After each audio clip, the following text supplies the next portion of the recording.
트레이딩에서 중요한 세 가지가 절제라고 하더라고요. 한사랑 산업께서는 열정인데 예전에 말아먹었던 FX 마진 다시 이겨보겠다. 내가 복수하러 왔다. 네네. 기다려라. 고성이 오가고 욕을 엄청나게 많이 또 하고 하겠죠. 그 F 단어도 한번 세어봤는 분당 12번을 들었던가. 거기서 거의, 네. 바로 현피를 뜨는구나. 아니 근데 유튜브 채널 제목은 행복한 투자도 대체 행복한 투자는 언제 나오는 그죠. 거야? 네, 안녕하십니까. 오늘은 또 특별하게 제가 열심히 보고 있는 유튜브 채널을 운영하고 계시는 월가 아재님을 모셨습니다. 네, 반갑습니다. 안녕하세요. 네.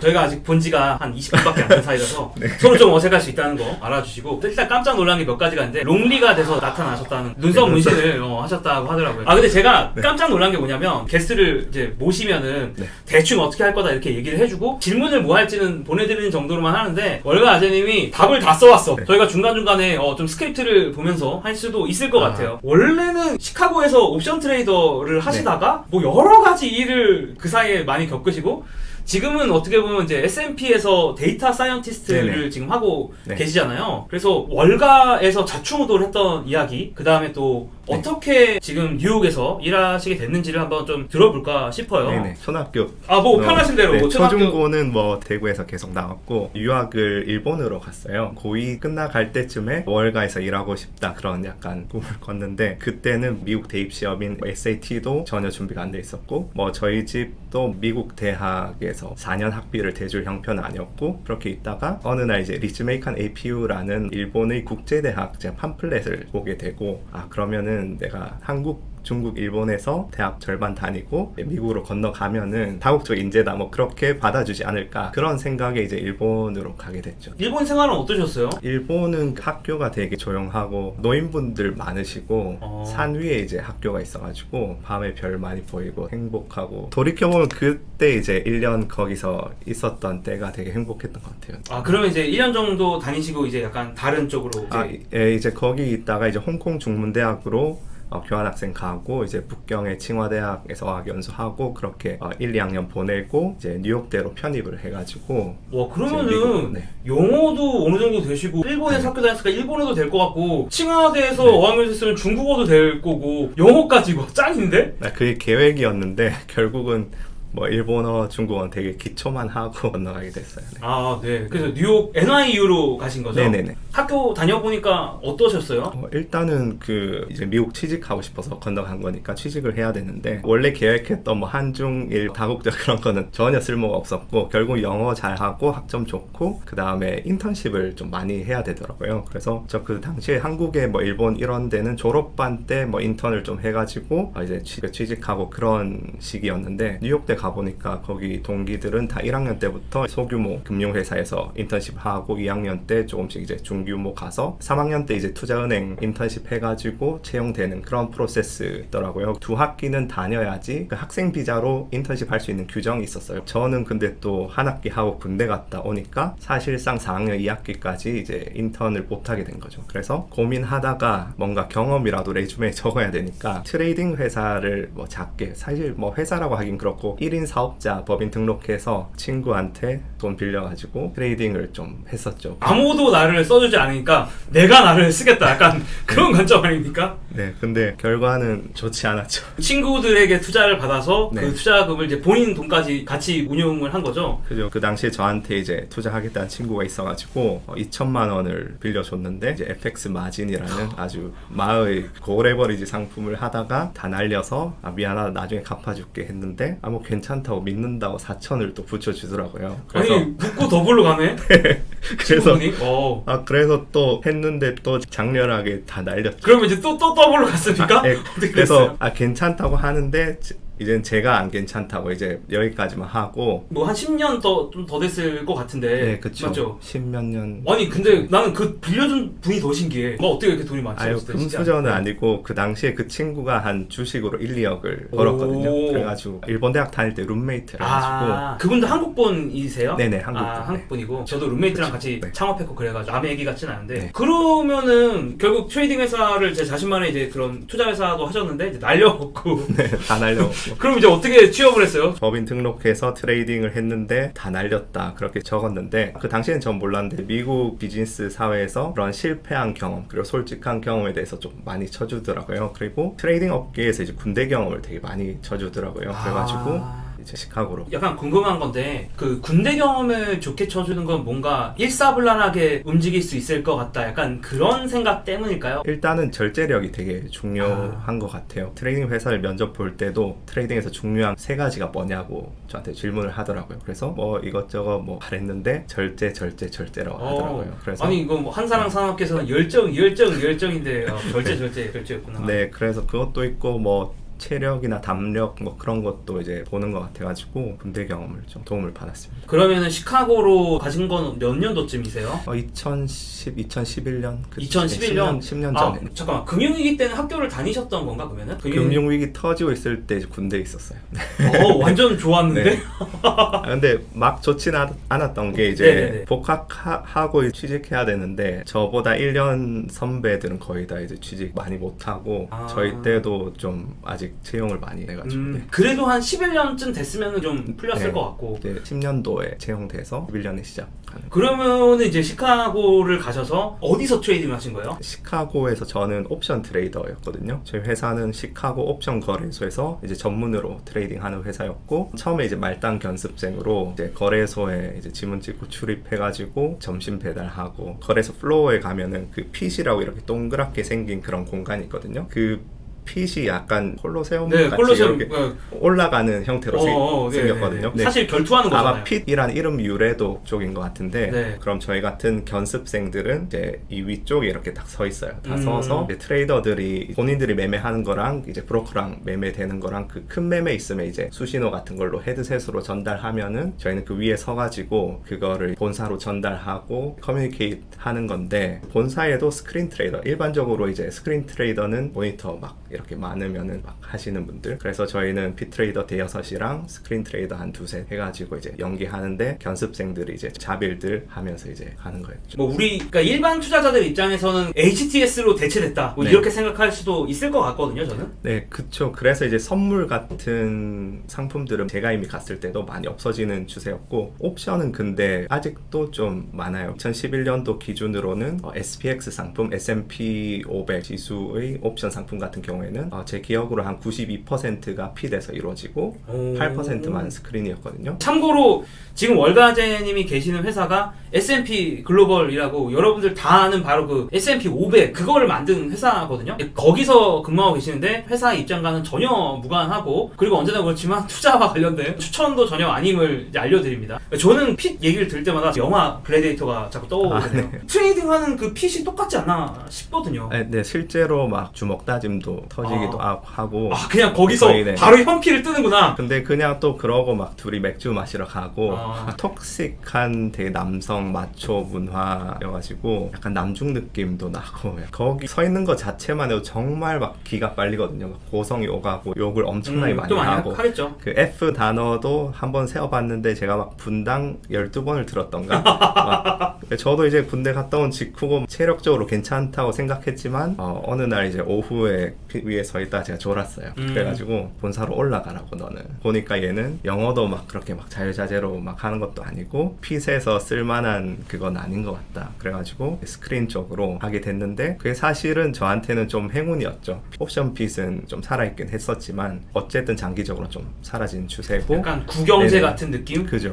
네. 저는 스크린으로 올라갔는데 마침 그 스크린 트레이더 선임 중에서 그때 이제 돈 많이 잃고 잘리신 분이 계셔가지고 보통 견습을 한 1년 정도 해야 되는데 전 3개월 만에 그분 자리 이게 들으면 행운일 수도 있는데 저는 한편으로 슬프다는 얘기도 듣는 게 결국은 그 사람이 그런 돈을 잃었기 때문에 사실 내 자리가 난 거잖아요. 그렇죠. 트레이딩도 어느 정도 제로섬 게임 요소가 있는데 결국에는 트레이더끼리도 나중에 보너스 협상하고 그런 것도 결국은 제로섬이거든요. 그래서 이제 스크린 트레이딩을 이제 시작을 하시게 이제 된 건데 그때부터 이제 본격적으로 자금을 좀 운영을 하신 거예요? 그죠. 그때부터 이제 팀으로 움직이는 그런 트레이딩이 있고 제 개인 이제 프랍 트레이딩도 있는데 팀으로 움직이는 것은 마켓 메이킹이라고 한국말로 하면 시장 조성자하고 뭐 유동성 공급자 그렇게 얘기할 수 있는데 쉽게 말해서 매수 호가 매도 호가를 이제 스크린에 해주는 건데 보통 뭐 애플 주식 이런 것들은 하긴 하는데 유동성 공급의 필요성이 그렇게 많지는 않아요. 예를 들어서 사람이 어떤 애플 주식을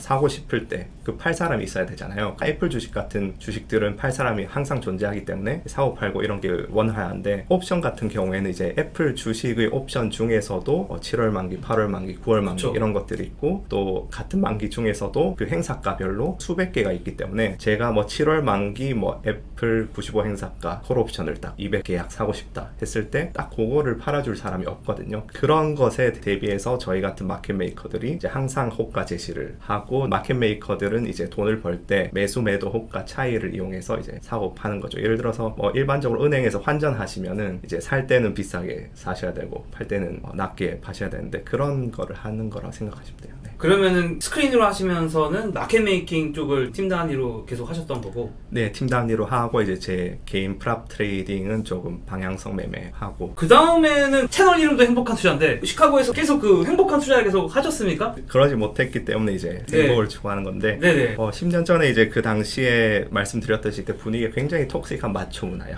남중처럼 되게 장난 많고 되게 부적절한 언행들과 인종차별적인 그런 얘기도 엄청 많이 하고 되게 백인 남성들의 그런 문화 속에 있었는데, 예를 들어서 뭐 제가 입사하기 좀 전에 이제 있었던 일인데, 어떤 트레이더가 몇 시간 동안 한 100억 이상을 날렸어요. 그래서 이제 사장이 흥분할 수밖에 없는 게, 이제 프랍 트레이딩 회사들은 사실 헤지펀드랑 비슷하다고 생각하시면 되는데, 사장이랑 파트너 돈을 운용하는. 그러니까 내 돈 날라간 거지 네, 뭐. 그래서 사장이 본인 돈 100억 달하게 이성을 잃고 이제 멱살 잡고 끌어내려서 주먹으로 파운딩을 진짜 그럴 네. 것 같아. 진짜 뭐 그런 종합격투기를 하셨구나. 네, 그런 회사에서. 사건도 있었고, 뭐 술, 담배, 마약 이런 문제들도 많아가지고 항상 술 취해서 막 출근하다 잘린 트레이더도 있고, 그런 분위기 속에 있다 보니까 물론 변명일 수도 있지만 한 2, 3년 차 되면서 돈 좀 벌고 자신감 뿜뿜, 내가 뭐 트레이더다 약간 이런 느낌 받고 하면서 저도 이제 항상 술, 담배 많이 하고 톡식해지셨나요? 네, 톡식해지고 톡식을 한국말로 적절한 게 뭔지 모르겠는데, 뭐 술, 담배 많이 하고 멘탈 되게 이상하고 약간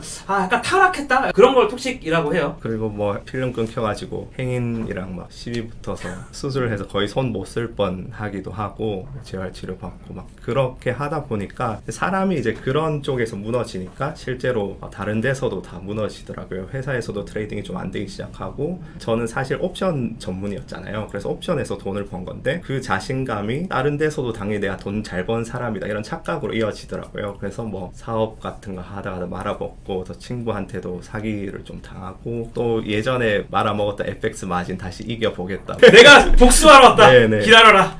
정신 차려 보니까 이제 신장도 되게 안 좋아지고 이제 억대 빚이 좀 생겼어요. 트레이더들이 진짜 많이 버는 직업이잖아요. 네, 근데 그 돈이 정신 못 차리고 나가기 시작하니까 진짜 빨리 나가더라고요. 그래서 그 당시에 막 좀 공황장애도 있고 거의 뭐 바닥까지 갔었죠. 그러면은 그런 상황에서 회사를 다닐 수가 있었어요? 일단 어쨌든 빚을 어떤 처리를 해야 되잖아요. 억대 그쵸. 빚도 되게 고금리 빚이었어요. 그래서 그때 생각했던 게 증권화, 시큐리타이제이션이라고 사실 금융위기 주범이 되기도 했던 어떤 상품을 이제 약간 주식처럼 만들어가지고 사고 팔 수 있게. 네, 사고 파는. 지금 내가 돈이 급하니까 내 미래를 증권화해서 팔자. 앞으로 30년 동안 내가 받을 성과급의 5%를 배당해주는 채권 같은 걸 만들어서 주위 지인들한테 좀 구차하지만 사달라고 이제 다녔죠. 주식회사 월가제의 지분을 그렇죠. 이제 그런 셈이죠. 펀딩을 받은 거네요. 지금 그 아이디어가 신박하기도 한데 사실 저는 네. 가치투자연구소에서 봤어요. 저를 매수하여 주시옵소서라고 해서 그런 제목의 글을 썼더라고요. 그 약간 비슷한 거를. 네, 약간 비슷한 걸 했는데 사실 사줄 사람이 흔치는 않죠. 네. 그래가지고 이리저리 좀 구차하게 다니는데 전혀 팔지 못하다가 이제 그 6천만 원 6천만 원 그 네. 친구. 네. 그 친구한테는 이제 미안해가지고 네. 제가 말을 안 했거든요. 근데 네. 결국은 이제 너무 궁지에 몰리고 다른 사람들 다 안 되니까 이제 말을 약간 꺼내자마자 1억을 이제 딱 입금을 해주고, 제가 그래서 이런 계약서 같은 걸 이제 공증을 받자 했는데 뭐 친구끼리 무슨 공증이냐고. 네. 그 친구가 진짜 저한테 은인이고 며칠 전에도 이제 만났는데 이제 요즘도 계속 1년에 2번 제가 뉴스레터 좀 장문으로 쓰고 이제 근황이랑 앞으로 다음 6개월 어떻게 할 건지 이제 그런 거 쓰고 이제 그 채권 배당 이제 송금하고 그런 식으로 그 친구 덕분에 이제 어느 정도 진화가 돼가지고 나머지 또 벌어서 갚고 하면서 근데 그 즈음에 또 이제 시카고 회사에서 제가 좀 퍼포먼스도 별로고 또 그 당시에 좀 피트레이딩 그런 쪽이랑 정치적으로 좀 안 좋아졌어요. 저는 어쨌든 앞으로 피트레이딩이 없어질 분야니까 회사가 어떤 식으로 해야 된다 그런 말씀을 사장님한테 드렸는데 이제 트레이더들이 좀 충분히 밖으로 싫어할 수 싸움 있죠. 네, 그런 네. 것 때문에 정치적으로 안 좋고 그래서 어떻게 해야 되냐 그렇게 있었는데 이제 홍콩 중문대학 그때 교환학생 갔을 때 그 은사님이 보스턴에 계셨는데 저한테 이제 헤지펀드 같이 만들어 보지 않겠냐 그렇게 이제 제의를 하셔가지고 저는 그 당시에 완전 이제 동아줄이 내려온 느낌으로 다 접고 이제 보스턴으로 갔죠. 시카고의 네. 생활을 이제 끝내고 보스턴으로 넘어가서 네, 네. 이제 헤지펀드를 처음으로 만들게 됐는데 네, 네. 그때 몇 명 정도 있었어요? 저랑 그 은사님이랑 은사님이 여성분이셨거든요. 그래서 그분 남편이랑 3명이서 이제 해가지고 100억 정도 투자를 받기로 이제 결정이 되고 이미 전략 같은 거 다 구축해 놨다고 이제 말씀을 하셔서 갔는데 막상 이제 가서 좀 전략 같은 거 파악하고 이리저리 막 하다 보니까 좀 이상하더라고요. 이게 어떤 게 이상했어요? 그러니까 수익 기록이 투자자들한테 계산을 조금 약간 야매로 양념 친 것 같은 네, 느낌이 드는 양념을 거지 이게. 쳤는데 근데 굉장히 미묘했어요. 그게 미묘하게 좋은데 제가 전략을 이제 다 파악하면서 이 전략으로 이게 나올 수 있나 저 곡선은 안 나올- 안 곡선 나올 것 형태가 아닌 것 같더라고요. 그래서 이제 이거 좀 매매 기록을 예전 거 다 줄 수 있냐 다른 계좌들 막 해놨더라고요. 그래서 다 좀 줄 수 있냐 이거 좀 잘못된 것 같다 하니까 못 주겠다고 하는 거예요. 아니 지금 회사 몇 명 없는데 그 다 같이 이렇게 협력해야 되는 거 아닌가? 어쨌든 그래가지고 그래도 제가 8년 9년 계속 연락해 오던 은사님이셨으니까 심증인데 아리까리 했는데 점점 확증으로 이어지면서 이거는 좀 아닌 것 같다. 이거는 제대로 계산을 해가지고 투자자들한테 새로 해서 새로 이제 계약해야 된다 했는데 이제 안 되는 거죠. 이제 여러모로 그분도 이제 체면도 있고 막 그런 지위도 있고 그러니까 그래서 그때 이제 관계가 좀 파탄나면서 대판 좀 싸우고 그냥 한국으로 돌아왔어요. 시카고에서도 행복한 투자는 없었고 보스턴에서도 아니 근데 유튜브 채널 제목은 행복한 투자인데 도대체 행복한 투자는 언제 나오는 그죠. 거야? 네. 한국으로 그냥 돌아오셨어요. 그래서 네, 사실 네. 지금 그때 생각해보면 그때 좀 미국에서 이직을 했어야 됐나 그 생각도 했었거든요. 네, 네, 결국은 마지막에 이제 제가 사직서를 냈을 때 그 은사님이 어쨌든 마지막 정으로 비자 유지해 줄 테니까 다른 곳 알아봐라 했는데 그때는 이제 제가 시카고 4년 할 때 동안 거의 휴가를 거의 하루도 안 썼거든요. 그래가지고 네. 뭐 한국도 못 오고 4, 5년 동안 그렇게 그러면 하다 보니까 이제 뭐 건강도 되게 나빠지고 그냥 막 다 신물 나는 거 있잖아요. 다 필요 없고 그냥 한국 가고 싶다 해서 돌아왔는데 건강이 또 너무 안 좋아가지고 이제 의사한테 갔더니 장궤양이 좀 많다. 약 먹고 호전 안 되면은 마음 준비하고 이제 대학병원 바로 입원하시라 그런 얘기도 듣고 근데 다행히 호전은 됐어요.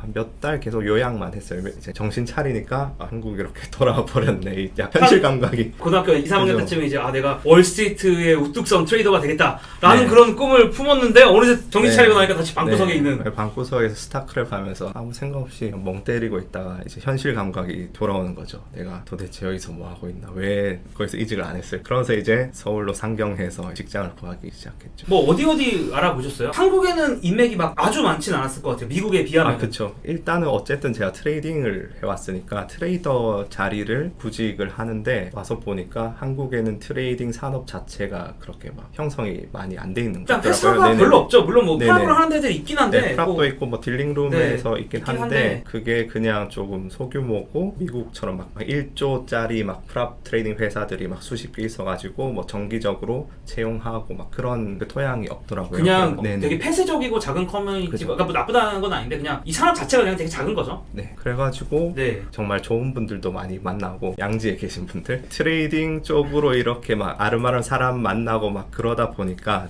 여의도에 되게 어두운 면들도 많이 보게 되더라고요. 그래요? 예를 들어서 2014, 2015 그 당시에 신문 기사도 많이 나왔는데 M투자 자문이라고 뭐 기사별로 3천억대 사기다 뭐 1,300억이다 막 말이 많은데 그런 투자 자문 사기가 또 있었어요. 근데 제가 그 면접 봤던 곳 중 하나가 또 거기 있더라고요. 나중에 알고 보니까. 네. 거기서 이제 면접 보러 오라 해서 갔는데 그 웹사이트 찾아보니까 나름 되게 유명한 제도권 자산운용사 사장분이 거기 계셔가지고 이름 못 들어봤지만 갔는데 면접 보고 나오는데 사장님이 따라오시더라고요. 월가 아저씨 여기 절대 오지 말라고. 그분이 하시던 말이 본인도 여기 온 지 일주일 됐는데 너무 컴플라이언스나 뭐 불법적인 그런 문제가 너무 많다. 그런 일도 있었고 또 대여 계좌 업체 아마 그 기자왕 김 기자라는 유튜브 혹시 저 아세요? 네네. 방금까지도 카톡한 사람입니다. 네, 제가 참 훌륭하게 그거를 이제 다뤄주시니까 요새는 그게 좀 많이 회자되는데 그 당시에 아프리카 방송하지 않겠느냐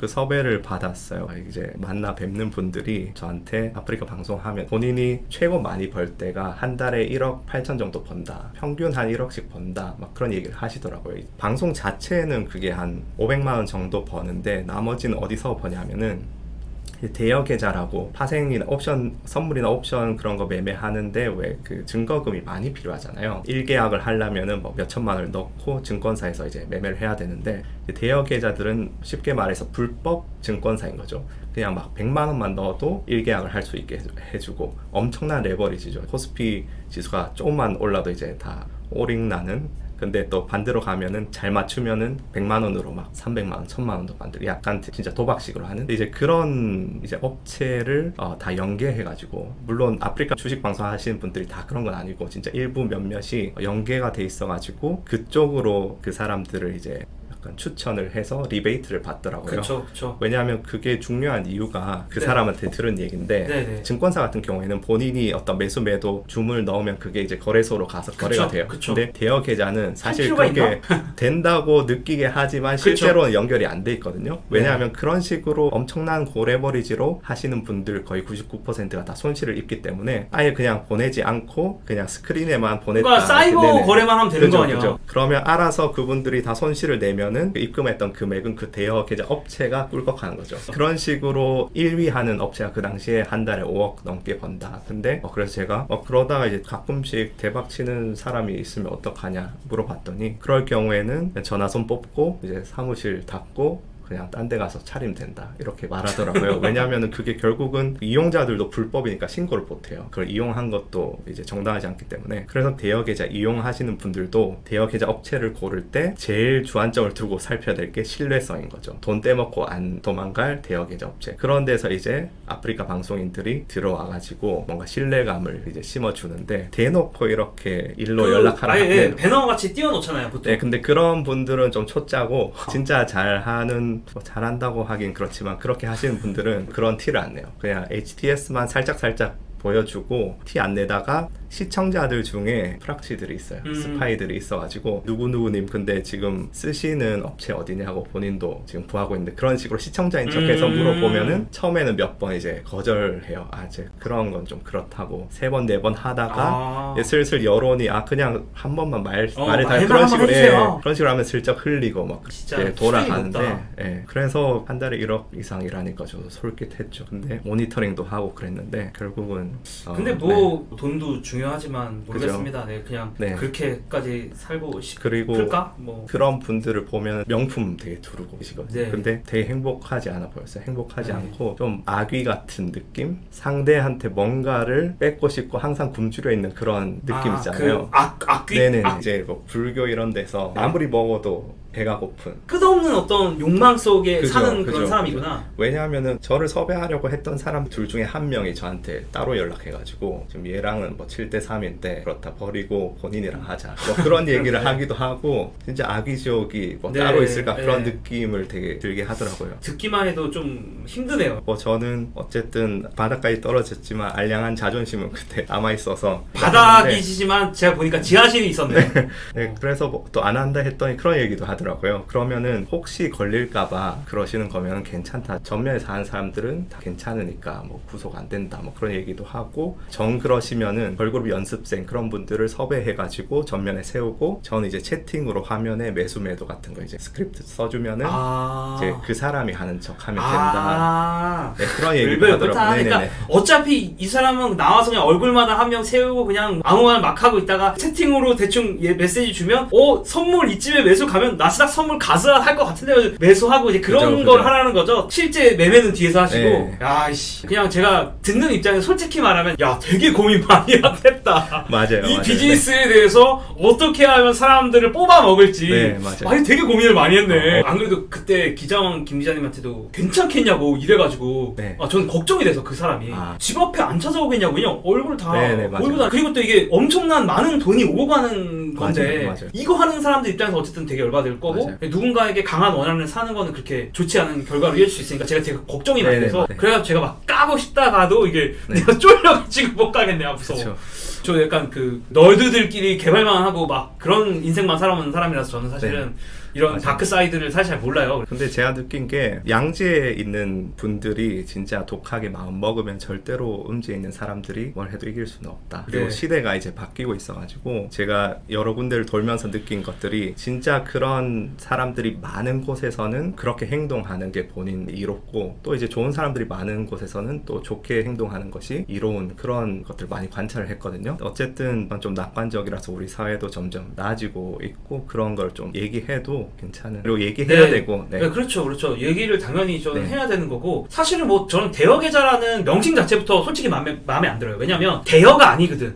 아니 지들 거야 이거 가짜 계좌지 불법 계좌 혹은 가짜 그러니까 전 계좌라고 표현을 쓰고 싶지도 않아 사실 엄밀히 말하면 그냥 자기들 DB에 세팅해 놓은 어떤 거고 돈을 그냥 수치만 하고 끝인 거거든. 대여 계좌라고 일단은 뭐 공식적으로 알려졌으니까 그렇게 표현을 하지만 저는 대여 계좌라는 표현 자체가 이거는 마치 뭐 진짜 빌려준 것 같은 느낌을 들게 만들기 때문에 네. 저는 사실 단어부터 틀리지 않았나라는 생각을 개인적으로 갖고 있고요. 그리고 사실 저는 리딩방 얘기도 되게 재밌게 봤어요. 진짜 제가 놀라는 것 중에 하나가 뭐냐면 리딩방이 꼭 찍어준 종목들이 오르니까 리딩방은 의미가 있고 말이 된다 막 이렇게 그래서 안 그래도 저도 이제 영상을 버핏이- 워렌 버핏이 네. 운영하는 리딩방이라면 가입하시겠습니까? 뭐 거기서 왜 리딩방으로 한두 번은 가능해도 장기적으로 돈을 벌 수 없는지 1차적으로 이제 마지막으로 봤을 때 한 2,300개 정도 리딩방들이 있거든요. 근데 그 중에 이제 뭐 합법적인 리딩방들도 있지만 엄청 많은 숫자, 특히 큰 리딩방일 경우에는 어떤 이제 불법적인 잡주 같은 걸로 시세 조작하거나 아니면 그냥 대놓고 사기인 것도 많아요. 그냥 입금하면 하는 척 하다가 튀고 만에 하나 정말 실력 있는 사람 워렌 버핏이 나타나서 리딩만 하겠다 가입해라 해도 본인한테 도움이 되지 않는다 생각하는 게 아무리 실력 있는 사람도 손실 구간들이 있거든요. 잘 될 때도 있고 안 될 때도 있는데 워렌 버핏의 경우에도 이제 1970년대 초반에 3년 연속해서 막 마이너스 10%, 마이너스 40%, 마이너스 5%막 그렇게 낸 구간들이 있거든요. 그 이후에 막 100% 내고 그랬지만 근데 그 손실 구간 동안 리딩을 계속 하면서 워렌 버핏의 3년을 계속 리딩할 수 있느냐 그건 아니거든요. 결국은 아까 방금 말씀하신 것처럼 잘 맞춘다 그런 것에 이제 혹해서 들어갔을 때는 그 리딩방이 고점일 때 들어가서 또 손실 구간이 나타났을 때는 아마 대부분의 사람들이 이제 리딩방을 끊겠죠. 그럼 그 사람이 매매하는 그 과정에서 항상 고점에 들어가서 저점에 나오게 되는 거예요. 그러면은 결국은 이제 장기적으로 절대로 이제 벌 수가 없고 만에 하나 정말 운 좋게 이익 구간 막 연속될 때 들어가서 좀 벌었다 쳐도 그게 이제 영원히 유지되지 않는 한은 진짜 오히려 그게 본인이 불행해지는 그쪽으로 갈 수밖에 없다. 왜냐하면 예를 들어서 본인이 그거를 본인 힘으로 500만 원, 1000만 원을 덩그러니 벌 수 없는 사람이 그냥 리딩방 가입해서 뭐 학생이나 주부나 일반 직장인이 갑자기 1,000만 원이 들어왔어요. 그러면은 그 사람은 그 이후로 일해야 되나? 이제 필상이 손에 안 잡히고 계속 리딩방 그런 것만 찾아다니게 되겠죠. 그러면서 이제 정말 나락으로 가는 케이스들이 많기 때문에 오히려 리딩방에서 돈 처음에 잃는 게 차라리 좋은 거다. 네. 그럴 수도 있을 것 같아요. 그리고 네. 아까 그 워렌 버핏 1970년대 얘기할 때 저도 사실 깜짝 놀랐어요. 1960년대, 70년대는 워렌 버핏이 사실 되게 잘했던 시점인데, 그러니까 지금에 비하면. 근데도 3년 연속인가는 되게 힘들었던 구간이 존재하더라고요. 저도 그걸 보면서 좀 많이 놀랐어가지고. 그래서 다크사이드에서 이렇게 많이 이제 힘겨운 싸움을 하시다가 또 어디로 가시게 된 거예요? 이제 홍콩으로 스타트업 헤지펀드 뭐 하자고 해가지고 가게 되었는데 거기가 이제 가장 다크했던 거기가 또 나락 오브 나락. 네, 거기가 아마 제 바닥이 아니었을까. 그때 이제 표분이 한국 분이셨는데 영국 헤지펀드에서 500억 정도 투자를 받아서 아시아 지사를 설립할 거다. 제가 이제 트레이딩 팀을 만들어서 거기 약간 법인장 걸로 하는 걸로 그런 얘기가 돼서 홍콩으로 갔는데 가기 전에도 너무 이상한 것들 많은 거예요. 네. 시그널들은 항상 있어 왔어요. 근데 제가 욕심 욕심 때문에 그거를 계속 무시하면서 간 거죠. 근데 이게 저는 리딩방을 하는 그죠. 사람의 심정과 비슷하다고 그죠. 생각해요. 그런 거예요. 시그널들은 사실은 있는데 저도, 믿고 싶지 않거든. 맞아요. 사실은 저도 그런 시그널들을 긴가민가 하다가 기사가 이제 대형 신문사에서 실제로 그 헤지펀드가 한국 아시아 진출한다 대문자가 크게 나는 거예요. 오. 그래서 저는 이제 그 당시에는 물론 모든 기자분들이 그런 건 아니지만 몇몇 기자분들은 그냥 팩트 체크 없이 보도 자료라고 하죠. 보도 자료. 네. 돈 좀 써줍니다. 저는 몰랐어요. 네. 이제 전혀 몰랐는데 그걸 보고 기사가 이렇게 났으니까 맞겠지 하면서 무시하고 홍콩으로 갔는데 진짜 뭐 얘기만 되는 중인데 그 대표분도 좀 말이 너무 앞서는 타입. A에게는 B와 됐다 하고 B에게는 A와 됐다 해서 결과적으로 다 이제 되면은 이거 그 예전에 그건데 그 빌 게이츠의 뭐 사위 되는 법인가 뭐 그런 거 그죠, 있었던 그죠. 것 같아요. 딱 그런 건데. 딱 그건데. 네. 네. 딱 그런 건데 그분도 막 악한 사람은 아니었어요. 나름의 의리도 있고 뭐 그런 분이셨는데 좀 말이 좀 앞서시고 좀 일이 또 안 풀리는 부분들도 있고 해서 그분이랑 이렇게 하면서 훨씬 더 어두운 면들을 많이 봤죠. 저도 그 당시에 룸사롱이라는 곳을 처음 가보고 그리고 막 교수라는 사람들이 딸뻘대는 그런 여성분들이랑 앉아가지고 무슨 투자 얘기하고 막 그런 어두운 부분들도 보고 근데 이제 미국에서 일반적으로 레주메에 그 이직 기간을 좀 보는데 너무 빨리 나오면 좀 안 좋게 보거든요. 그쵸. 근데 보스턴에서 4개월 만에 뛰쳐나오고 또 여기 홍콩에서 또 맞아. 뛰쳐나오면 네. 사실상 미국으로 많이 나중에 가고 싶어도 내도 얘는 좀 문제 있는 거 얘 인성 문제 있는 거 아니야? 약간 이 생각이 들 수밖에 없죠. 네, 사실. 그래서 그때 너무 고민이 되는 거예요. 내가 분명히 여기 나와야 되는데 나와서 어떻게 할 수 있는 게 없다. 그래서 뭐 질질 끌다가 결국은 뭐 1년 정도 끌다가 무산이 돼가지고 나오게 됐죠. 근데 그 시점에서 어떻게 할 것인가 그런 것들을 좀 생각해 봤는데 일단은 제가 고등학교 때 원했던 트레이더가 되었고 근데 왜 이렇게 점점점 나락으로 가느냐. 난 행복한 투자를 하고 싶었는데 왜 어딜 가나 불행한 것 같지 약간. 처음에는 다른 사람들을 원망했죠. 뭐 보스턴의 그 은사분도 원망하고 홍콩 대표도 원망하고 그렇게 원망했었는데 생각해 보니까 그냥 진짜 본질적인 건 제 실력이 부족해서 그런 게 아닐까. 네. 대형 기업에서 차근차근 내실을 다지면서 성장하려고 한 게 아니고 뭔가 뱀의 머리가 돼보려고 그 보스턴에서도 펀드 설립한다 약간 허세 해가지고 막 가고 또 홍콩에서도 그 당시에서도 사실은 이제 보스턴에 있는 약간 1조짜리 펀드랑 얘기가 잘 되고 있긴 했었어요. 리서치 쪽으로. 근데 홍콩 약간 법인장 시켜준다는 얘기 그다음 트레이딩에 미련을 못 버려서 글로 가게 된 거거든요. 투자와 매매할 때도 그런 게 있잖아요. 본인이 실력과 시드가 있으면은 안정적으로 운용해서 이렇게 벌면 되는데 실력도 없고 시드도 없는데 대박을 치고 싶어요. 그러면은 잡주, 레버리지라고 코인, 하죠. 네. 엄청 위험한 거를 많이 네. 해야 되잖아요. 그래서 눈은 여기 있어가지고 막 허세 부리고 싶고 하니까 계속 뭔가 제가 감당할 수 없는 리스크가 있는 곳으로 계속 간 게 아닌가.